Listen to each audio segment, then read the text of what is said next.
Halo Sobat Okebis, bersama saya yang akan menemani hari-hari Sobat semua, dengan melanjutkan cerita dari novel Ternyata Suamiku Penguasa Asia, pasti bisa membuat hari kalian semakin lebih menyenangkan nih.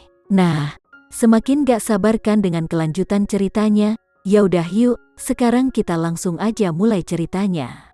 Andi Andrean telah mengirim orang untuk mengawasi Putri, jadi ketika Putri keluar dari teknologi inovasi, dia menerima berita dan segera mengikutinya.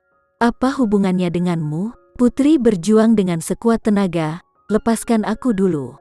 Bani, aku pasti tidak akan melepaskannya. Dia menyukai aroma samar tubuhnya. Saat dia memeluknya, itu selalu mengingatkannya akan indahnya cinta pertama mereka. Bahkan jika dia sudah menikah, dia bisa menceraikannya. Tidak peduli metodenya, Andi Andrean harus merebut kembali Putri. Andi Andrean, aku memohon padamu, tolong jangan muncul di depanku lagi, dan jangan ganggu hidupku lagi. Putri tidak berjuang lagi, dan berbicara dengan lemah. Andi Andrean terus mengaku, Bani, orang yang kucintai selalu dirimu. Kali ini, aku dengan tulus ingin membawamu kembali. Selama kamu kembali denganku, aku akan menyelesaikan semua masalah baru untukmu. Mendengar itu, Putri tiba-tiba mendorong Andi Andrean pergi dengan kekuatan yang datang entah dari mana. Dia menggigit bibirnya, menahan air mata di matanya. Andrean, kamu hanya akan puas jika kamu membiarkan aku membuka kembali bekas luka berdarah dari sebelumnya dan meletakkannya di depanmu, bukan? Bani, Andrean menatapnya kesakitan. Jangan panggil aku begitu. Putri menarik napas dalam-dalam, menutup matanya, dan membukanya lagi. Ketika dia membukanya lagi, dia kehilangan semua kekuatannya, dan bergumam, Andrean, pikirkan baik-baik, apakah kamu benar-benar berpikir kita bisa kembali? Andrean kemudian berkata, Bani, selama kamu mau, kita bisa kembali. Aku memiliki kemampuan sekarang, dan orang tua di rumah tidak dapat lagi mengaturku. Hehe, Andrean, apakah kamu benar-benar bodoh atau kamu hanya bermain bodoh denganku? Putri tiba-tiba tertawa sampai air mata mengalir dari matanya. Bani, aku tahu yang kamu pedulikan adalah aku dan Citra, tapi aku tidak menikahinya. Setelah menatap Putri lama sekali, Andi Andrean akhirnya berbicara. Mendengar kata-kata Andi, Putri merasa bahwa dia lebih meremehkan Andi Andrean. Andi, aku mohon, jangan muncul di depanku lagi. Biarkan aku menjalani hidupku sendiri. Dengan mengatakan itu, Putri berbalik dan pergi. Dia hanya ingin berjalan sendiri dan memikirkan bagaimana dia harus menempuh jalannya sendiri. Dia tidak ingin melihat siapapun, dia benar-benar tidak ingin melihat siapapun. Raka berjalan ke sisi Andi Andrean, Tuan Muda Andi, Nona Putri telah pergi jauh. Apakah kamu masih ingin mengikutiku? Jadi bagaimana jika dia tahu kalau kita mengikutinya? Tidak peduli apa yang aku katakan, sikapnya tetap teguh. Andi Andrean menghela nafas dan bertanya lagi, bagaimana situasi dengan teknologi inovasi? Jika teknologi inovasi tidak dapat menemukan proyek baru, kita hanya bisa mati. Menyebut teknologi inovasi, Raka sangat bersemangat. Begitu Andi Andrean berbicara, banyak perusahaan kecil tidak berani bekerja sama dengannya lagi, dan jumlah bisnis yang mereka miliki sangat terbatas. Inilah yang paling banyak dilakukan Raka untuk melampiaskan amarahnya setelah mengikuti Andi Andrean. Apakah ada gerakan dari pria Randy itu?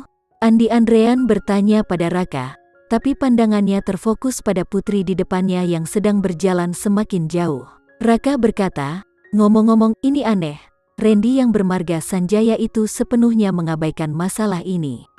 Aku ingin tahu apa yang sebenarnya ingin dia lakukan. Andi Andrean menarik kembali pandangannya, dan menatap Raka, kamu bilang dia tidak peduli? Raka berkata, saya pikir orang yang bermarga Sanjaya mungkin tidak menyadari betapa seriusnya dia menyinggung perasaan Anda. Andi Andrean berkata, kalau begitu terus tekan dia. Dia hanya bisa memaksa Randy untuk datang dan memohon bantuannya. Kemudian, yang harus dia lakukan adalah mengisyaratkan bahwa orang bermarga Sanjaya itu harus menceraikan Putri dan dia akan melepaskannya, dan itu sudah cukup. Putri berjalan dan berhenti.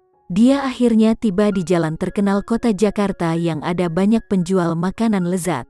Ada semua jenis makanan lezat yang datang dari seluruh negeri di jalan itu. Ketika dia berjalan lebih jauh, Putri mencoba segala macam makanan kecil. Setelah makan sampai kenyang, dia akhirnya menemukan apa yang tidak bisa mereka pahami. Ketika dia kembali pada malam hari, dia akan berbicara baik-baik dengan Randy. Jika bisa diperbaiki, dia akan terus menjalani hidup bersama, dan jika tidak bisa, dia akan mengucapkan selamat tinggal dan pergi. Ketika dia kembali ke rumah dan membuka pintu, Momo si anjing lucu itu berlari mengitari Putri, menggunakan beberapa gonggongan untuk mengekspresikan kerinduannya pada ibunya. Putri menggendong Momo dan mengusap kepalanya beberapa kali. "Momo, anak kecil, ibu tahu kamu sangat merindukanku." Guk-guk, tak terputus dengan penggunaan suara yang keras untuk menyatakan bahwa dia sangat merindukan ibunya. "Momo, kamu bisa bermain denganku, ibu akan pergi memasak." Putri meletakkannya dan mengusap kepalanya. Meskipun Putri telah makan kenyang, dia masih harus memasak untuk Randy karena dia belum makan. Dia mengatakan bahwa selama keduanya tetap di sana, dia akan melakukan yang terbaik untuk menjadi istri yang terbaik. Ketika Putri hampir selesai memasak, Randy kembali dari kantor. Randy berjalan ke dapur. "Putri, aku kembali. Hidangannya sudah siap. Makanannya akan segera siap." Putri menoleh untuk melihatnya dan tersenyum. Sangat cepat, kedua hidangan disajikan, dan Putri mengambil semangkuk nasi untuk Randy. Randy menatapnya. "Kamu tidak makan? Aku sudah makan sore ini." Putri berhenti, lalu berkata, "Kamu makan dulu, setelah itu ada sesuatu yang ingin kubicarakan denganmu." Tidak peduli ekspresi apa yang dimiliki Randy, setelah mengucapkan kata-katanya, Putri pergi ke balkon ruang tamu dan menggunakan kaleng penyiram untuk menyiram bunga dan tanaman. Rumah tempat mereka tinggal memiliki 3 kamar dan 2 aula, 1 untuk dapur dan 2 untuk penjaga, yang sekitar 160 meter persegi. Ruang tamu dan kamar tidur utama adalah yang terbesar di rumah ini, dan ditambah dengan balkon. Putri sudah tinggal di sini selama lebih dari sebulan, tapi dia belum pernah membersihkan kamarnya sendiri. Awalnya, Putri tidak tahu bahwa ada seseorang di sini untuk mengurus semuanya. Dia berpikir bahwa karena tidak banyak orang yang tinggal di sini, tempat itu tidak mudah kotor. Selanjutnya, orang-orang yang datang untuk membersihkan telah memilih untuk datang ketika mereka tidak di rumah. Dapat dikatakan bahwa mereka membersihkan dengan sangat bersih dan tanpa setitik debu. Sekian dulu ya sobat cerita hari ini, tetap nantikan cerita berikutnya dari novel ini. Eits, jangan lupa untuk like, share, komen, dan subscribe channel ini agar kita lebih bersemangat lagi untuk menceritakan novel-novel menarik lainnya. Dah ada.